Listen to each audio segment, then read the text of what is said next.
Hey, what is happening, bulls and bears? We're back. We're back with another dose of economic reality. It is Monday, May 8th, 2023. We've got a lot to get into as usual. Things are moving pretty quickly here with this economic collapse, which is a slow motion economic collapse. But I don't want anyone to be complacent totally, because you could wake up one day and this entire system could have been allowed to fail. Right now, there's a lot of money pumping going on behind the scenes that are keeping things operational. We saw trillions in reverse repo, then reverse repo, just insanity, insane amounts of money manipulating, circulating. But now we're seeing the money supply shrink. We're in the midst of a credit crunch.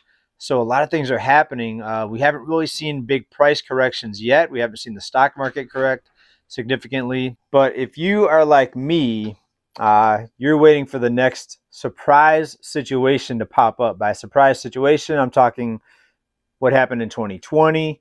This time could be the debt ceiling drama. We've got a lot of drama happening with the debt ceiling. If the debt ceiling doesn't pass or get increased, you're going to have first a partial government shutdown, but if it continues, you'll have a full shutdown. Now, do I think it's going to happen? No, I think it's unlikely, but no one thought that what happened in 2020 would ever happen either. And all the carnage that resulted from that. In fact, we haven't, the carnage that happened from 2020 is still with us as of today.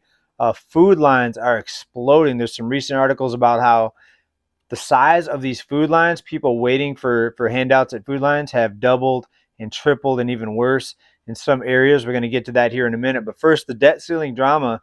A group of 43 lawmakers have said they're not going to say yes to the debt ceiling increase without spending cuts. And it's interesting that these same people were the same people, these same lawmakers, the same people spending trillions of dollars themselves. And now, with the opposing party wanting to increase the debt ceiling, now they're saying, no, we need to cut spending. It's interesting how, one group that wants to spend money, they do it, but then when the other group wants to spend money, we've already had talking heads out here saying that this would induce an economic collapse if you don't increase the debt ceiling. You see, this system here, this economy, is only functional with ever increasing amounts of debt. And you think people are waiting in food lines now? Just wait until something happens where the debt ceiling doesn't get passed, and you're going to see some pretty bad carnage. Remember a few years ago when we had the debt ceiling impasse, it was only a temporary short period of a shutdown, and we had federal employees out there basically begging for money on GoFundMe and other things like that, begging for money. Even after just a few weeks of missed paychecks, even after one missed paycheck, you started seeing federal employees out there begging for money, because first it was the federal employees that didn't get paid. And that just showed you the sad state of most people, even federal employees that are paid better than average, were out there basically begging for money after just a few weeks. So it was pretty sad sight to see.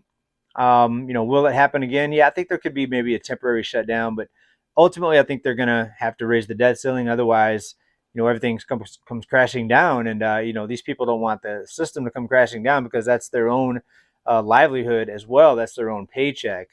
And, so I don't expect anything too crazy to happen from that, but we'll have to keep an eye on it here for you. Some interesting numbers here with the recent great jobs numbers that came out here. Most of these jobs were in the service sector area. We have healthcare, we have business services. There you go, service sector, business services. Leisure and hospitality took third place for the most jobs added.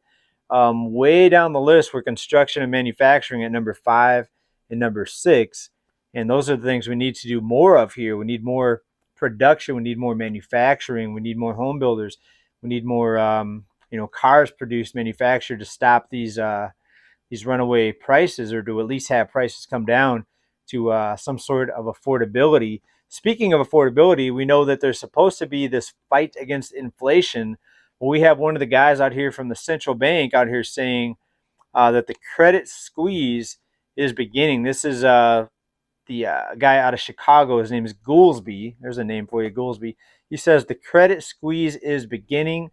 So I wouldn't be buying anything, any big ticket items right now. We had Bezos come and say that out, about 6 months ago. Maybe he saw the writing on the wall. Maybe he knew what was coming, because we've got to see falling prices here. more than what we've seen so far. We've seen a slight drop down in automobile prices. We've seen home prices come down somewhat in some areas, but then we've seen prices kind of rebound over the past month, almost 2 months. I think we're going to have to see some bigger price corrections coming up here with this credit crunch. Anyone going out right now and getting a huge loan for a big ticket item, I think, is making a big mistake. I mean, unless you've got so much money where it's not going to matter. But to most people, buying a car, buying a house, and overpaying for those items could be a pretty significant impact on their finance. So I know I would be very cautious right now. People say, what can we do to prepare for what's coming? Well, sometimes it's not what you do, it's what you don't do, right? You don't go and get in a bunch of debt and leverage yourself to the max to get into a new home or a new car at a time like this, where we could be on the precipice of some very big price moves to the downside. So what can you do? What can you not do in order to better prepare for this? Those are kind of equal questions, in my opinion here. Let's get into some other news here, though. Central banks are off to a record-setting year for buying precious metals. We saw 2022 was a record-setting year. Now 2023 is going to eclipse 2022. So what's going on with precious metals, and why are central banks stocking up so heavily on these things? If precious metals didn't have a place or position in the future of the monetary system, why would central banks be doing this? Ask yourself that question, and when you get the answer, I think you'll realize that there's going to be a use for precious metals in the very near future in the monetary system. So I continue to urge people to at least think about that. Think about stacking as well as stacked canned goods. Here's the food lines here. Lines stretch down the block. This is out of New Brunswick News. Now, when we reported on this a few months ago, the name that was given by the news articles that we were talking about was called the Hunger Cliff. The Hunger Cliff. The Hunger Cliff is here. And if you think what's happening right now in the cities is bad, you see a lot of crazy things happening, a lot of people getting out of control and get kind of dangerous, in the cities where this is happening. You haven't seen anything yet. I think we're going to see the masses rise in many different cities, metropolitan areas, because of starvation, people getting kicked out of their houses, crime's going to rise. It's going to get really, really dangerous. All the things you would expect with an economic collapse like we're going into right now. Now, some people look at the stock market and they say, no, the stock market hasn't crashed. It's not an economic collapse. Home prices haven't crashed. No, it's not a crash in prices, or it's not a crash in the cost of living. If it was, things would be a lot easier. A crash in the cost of living would actually be a good thing. But no, we're seeing stagflation, but even worse, we're seeing cost of living staying very, very high, and we're seeing the average spending power of the person and the ability for the average person to borrow money greatly diminished.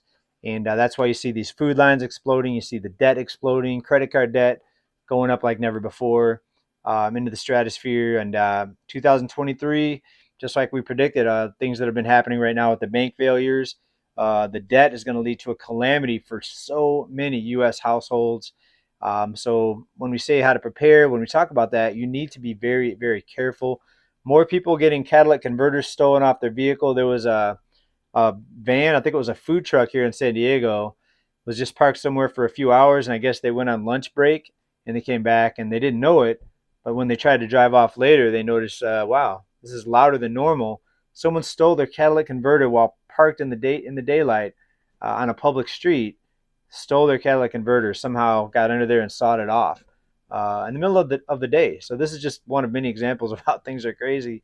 But it's going to get crazier, all right? So we're going to make this a bit of a shorter one today, folks. We're going to keep you on top of in the loop, on top of things. Please come back for more updates. Big love. Keep stacking. Bye for now. Peace.